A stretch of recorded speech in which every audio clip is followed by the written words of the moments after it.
दोस्तों, हम सब जानते हैं कि इस साल पश्चिम बंगाल और असम में चुनाव होने हैं। असम को लेकर छटपटाहट कैसी है बीजेपी की, वहां के मुख्यमंत्री का वक्तव्य बताता है। और जीत के लिए किस हद तक जा सकती है बीजेपी पश्चिम बंगाल में, वो आजकल हम देख ही रहे हैं। लेकिन आज खबर पश्चिम बंगाल और असम से नहीं निकली है।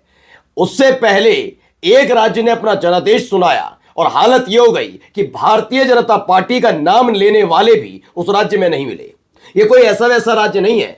दरअसल इस राज्य में भी एक वक्त में भारतीय जनता पार्टी के विधायक चुने जाते रहे, लेकिन हालत आज ऐसी हो गई है कि कोई बीजेपी को पसंद नहीं कर रहा। वजह वो भी बताऊंगा, नतीजा वो भी बताऊंगा और आपको दिखाऊंगा कि भारतीय जनता पार्टी के इस डाउन ग्राफ पर कैसे मातम मनाती है मीडिया कि हाय हाय, अगर हमारे आका चले गए तो कैसे चलेगी हमारी दुकान।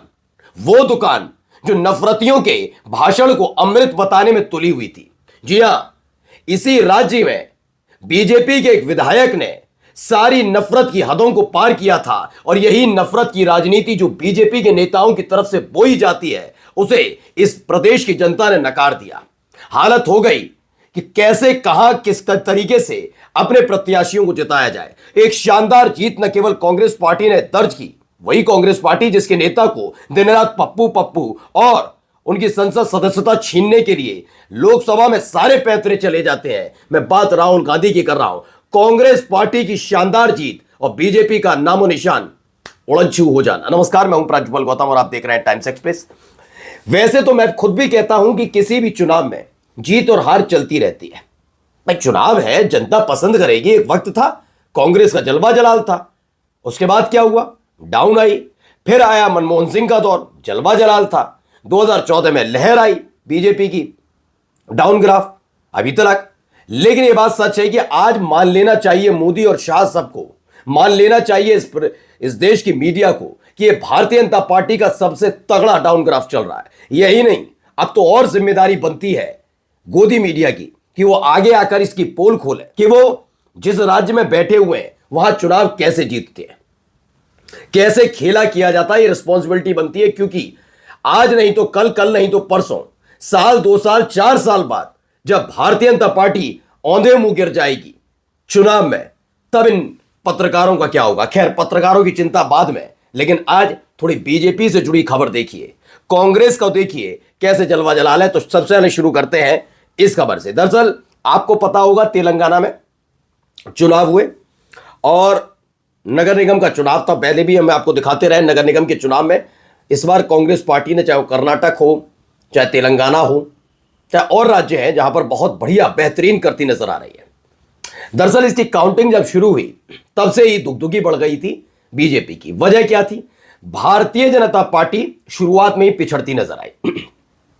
पहले देखिए, जब 45% तकरीबन मान लिया आधी मतगणना यानी काउंटिंग हुई थी, तब हालत क्या थी।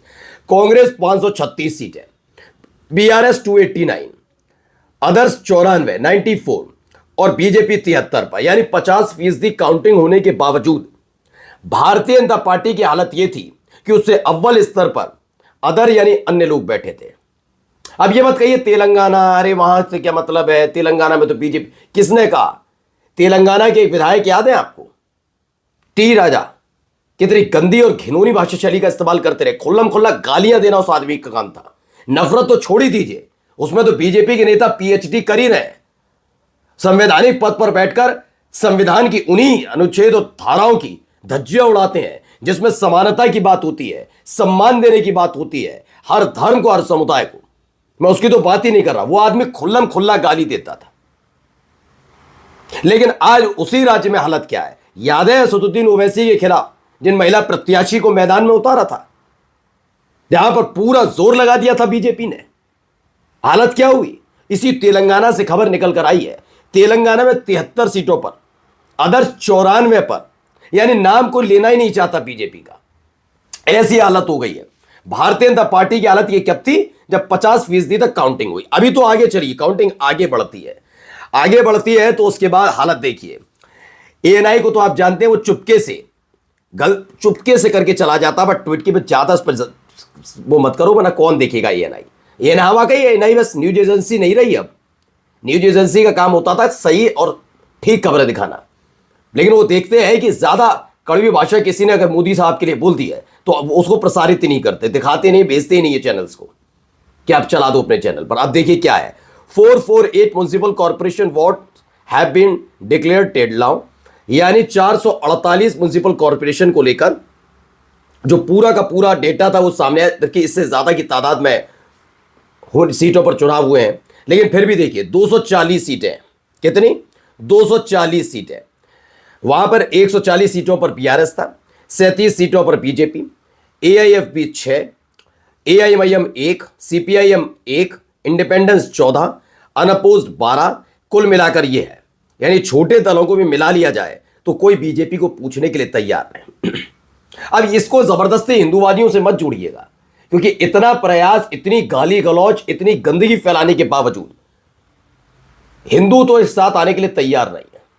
अब डाउन ग्राफ है। अब आपने कहा कि ऐसी हालत क्यों थी, अभी तो आखिरी नतीजा जब आपको दिखाऊंगा तो आप उछल पड़ेंगे, वो अभी दिखाऊंगा, लेकिन ऐसी हालत क्यों है पहले वो समझ लीजिए।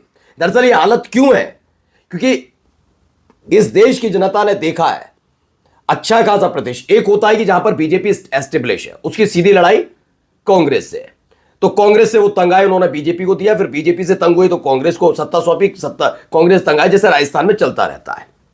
मध्य प्रदेश में शुरुआत में होता था, फिर बंद हुआ, अभी बीच में हुआ, फिर खत्म। छत्तीसगढ़ में भी यही सब चीजें। लेकिन अब क्या है, दरअसल उन्होंने, ये देश की जनता देख रही है कि जिन प्रदेशों में कभी भी अराजकता नहीं होती थी, जिन प्रदेशों में कभी हिंदू मुसलमान के नाम पर अपने ही देश के लोगों को नहीं पीटा जाता था, जहां बेरोजगारों का झुंड रोजगार की तलाश में नहीं बल्कि रोजगार के नाम पर नफरत फैलाने में जुट जाता है, वो सब कुछ बीजेपी शासित राज्य में क्यों होता है। मैं उड़ीसा का जिक्र कर रहा हूं। उड़ीसा में अब तक, जब तक नवीन पटनायक मुख्यमंत्री थे और बीजू जनता दल की सरकार थी, तब तक सब चंगासी था। मैं ये नहीं कह रहा वहां घटनाएं नहीं होती थी, अपराध नहीं होते थे, या फिर वहां कभी कभी हिंदू मुसलमान इतना नहीं होता था, लेकिन जब से उड़ीसा में बीजेपी की सरकार आई है, खास तौर पर हर रोज एक ना एक खबर आती है, लोग इसी बात को लेकर परेशान है। यह मत सोचा करिए कि कट्टर हिंदू के नाम पर आप किसी को भी दौड़ा लेंगे। हिंदू भी पढ़ा लिखा है और मुसलमान भी रोजगार चाहता है और हिंदू भी। और रोजगार के नाम पर वो तमाशा नहीं चाहता कि सुबह आंख मीड़ कर उठिए और रोजगार के नाम पर मस्जिद, मुसलमान या उनसे तमाशा शुरू कर दीजिए, वो नहीं चाहता। वो शांति चाहता। उड़ीसा में तब तक शांति रही जब तक बीजू जनता दल और नवीन पटनायक रहे सत्ता में। यही हालत आप जाकर देख लीजिए लद्दाख में, यही जाकर मणिपुर में देख लीजिए, जनता उकता चुकी है। चलिए जाते जाते अब आपको पहले दिखाता हूं हुआ क्या। तेलंगाना से मैं स्थानीय चुनाव बैलेट पेपर पर हुई नतीजा देखिए, 1347, 1347 सीटों पर कांग्रेस जीतती है, ठीक है ना। आखिरी नतीजा है, हालात देखिए, प्रचंड जीत, तूफान आंधी जो चिल्लाते हैं ना, आज नहीं चिल्ला रहा कोई गोदी मीडिया। और देखिए 714 सीटों पर बीआरएस, बीजेपी 261 सीटें, अदर्स 259, यानी 2 सीटें ज्यादा है बस अदर से। ये भारतीय जनता पार्टी की हालत वहां है जहां पर सपना तो था हम चुनाव भी जीतेंगे, झंडे भी गाड़ेंगे, ना विधानसभा में कुछ कर पाए और नगर निगम में तो टाई फुस हो गए। नमस्कार।